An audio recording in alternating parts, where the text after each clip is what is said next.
পড়ার সময় তো আসলে সব সময় আইটেমের আগে সব পড়া শেষ হবে না, এটাই হবে না। হ্যাঁ, কিন্তু এটা তাহলে পরে রিকভার করতে হবে। হ্যাঁ, ওই যে যেটা বললাম যে আমি ডিগ্রুচির পিছনে 5 দিন সময় দিছিলাম। আচ্ছা, এখন তুই আমারে বল এই রিকভারি টাইমটা এক্স্যাক্টলি কখন?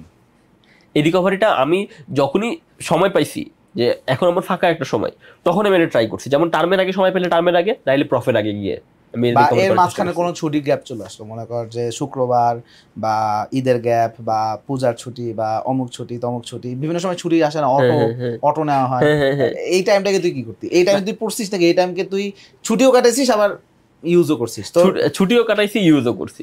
তো ইন দ্য মিন টাইম যে ছুটিগুলো থাকতো সেই ছুটিগুলো আমরা বাসায় থাকতাম।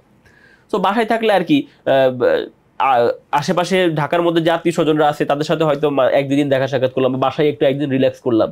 এখন ছুটি দেখা যাচ্ছে যে ঈদের ছুটি বা অটো যেগুলো নেওয়া হয়তো 10 দিন 20 দিন এরকম থাকতো।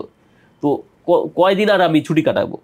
বাকি সময়টা দেখা গেছে যে আমি প্রতিদিন কিছু না কিছু আমি পড়ার চেষ্টা করছি। আমি এমন বলবো না যে আমি একেবারে টেবিলের মধ্যেই বসেছিলাম আর খেয়ে না খেয়ে পড়ছি, এটা আমি বলবো না, কিন্তু কিছু না কিছু আমি পড়ছি।